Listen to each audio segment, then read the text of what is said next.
Hello, I am Aditi. The question is, the statement that is neither expressed nor implied in the passage is that, and the correct solution is option number 2. Society is firmly convinced of the sanctity of human life and refuses to accept the trading of human life for societal benefits. This is nowhere expressed nor implied in the passage. Whereas option 1, 3, 4 and 5 cannot be taken into consideration because they can be implied from the passage. Let us see. Option 1 can be implied from the opening paragraph of the passage. It says, if there are assurances about the quality of life preserved, a limit to the governmental or societal commitment to the preservation of the life of individual citizens may be recognized. Hence, option number 1 is ruled out. Option number 3 can also be implied from the third paragraph. Let us see.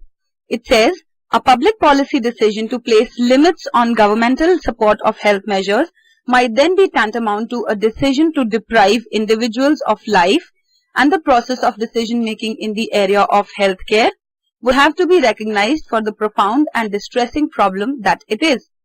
Therefore, option number 3 is also ruled out. Option number 4, society maintains that life is sacred, but that stance may be a reflection of the politically useful myth, is given in the second paragraph. It says, dichotomy suggests that society may be more interested in preserving the myth that life is sacred than in saving lives themselves. Hence, option number 4 is also ruled out. Option number 5 can also be found in the second paragraph. Therefore, all the other options except for option number 2 can be implied. Hence, the solution is answer 2. Thank you. करके दिखाएंगे. Hello, I am Aditi. The question is, which of the following, according to the passage, operates to support the current public view in favor of the preservation of life? The solution is option number 3, statement 1 only. Statement 1 says, there is an increasing tendency among people to consider healthcare as a fundamental right of citizenship. It is a direct answer and has been given in the third paragraph of the passage. Let us see. It says, in recent years, there has been an increasing tendency to recognize the right to health care as a fundamental privilege of citizenship. Hence, statement 1 is absolutely correct.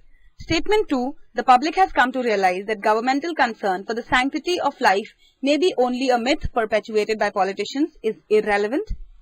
Statement 3, the costs to individuals and to society of the maintenance of prolongation of life has compelled a revaluation of society's cost-benefit calculus, is again irrelevant.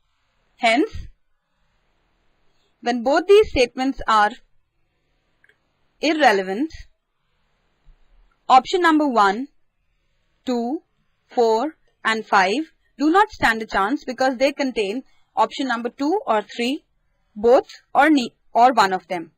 Therefore, the correct solution is option number 3. Thank you. करके दिखाएंगे. Hello, I am Aditi. The question is, the author's view on the question of preservation and prolongation of life is best expressed as, and the solution is option number 3. In favor of programs for the maintenance of life, but realistic in acknowledging that the right to health care is not absolute. This is a direct answer taken from paragraph 3 of the passage. It is said that the government should assume the burden of preserving life and health for all its citizens.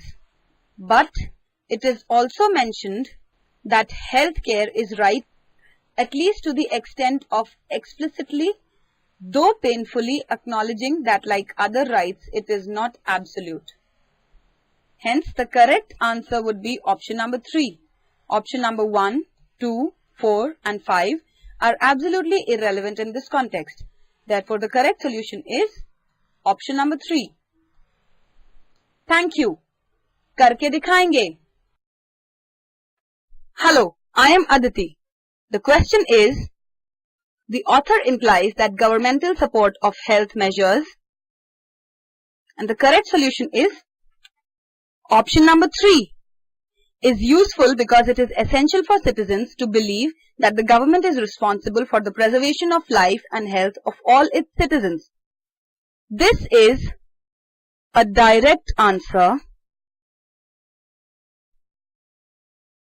taken from paragraph 3.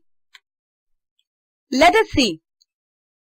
It says, the government should assume the burden of preserving life and health for all its citizens. As this trend continues, the public may come to look to the government as the giver of life itself. Hence, this is a direct answer. Option number 1, 2, 4 and 5 stand absolutely irrelevant over here. Hence, the correct solution is option number 3. Thank you. करके दिखाएंगे. Hello, I am Aditi. The question is, from the passage it can be inferred that the author, and the correct solution is option number 1, would support euthanasia. Euthanasia means a gentle and easy death of a person who requests it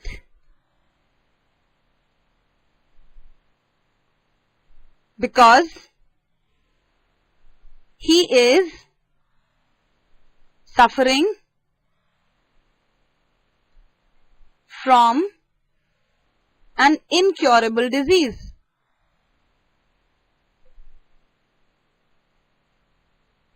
This is called euthanasia. The author would support euthanasia because he clearly brings it out in the 3rd and the 4th paragraphs that the costs of healthcare are rising and it cannot be availed by everybody, as it has rightly been said that like other rights, it is not absolute. The right to healthcare is not absolute, and it has clearly been mentioned about the rising costs of healthcare and how it would be available only to a few. Therefore, this answer, option number 1, can be inferred from the passage. Option number 2 would denounce euthanasia is absolutely opposite.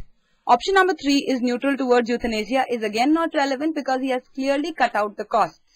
Option number 4 chooses to offer no opinion on euthanasia is again wrong.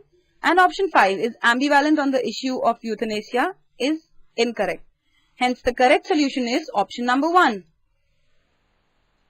Thank you. करके दिखाएंगे.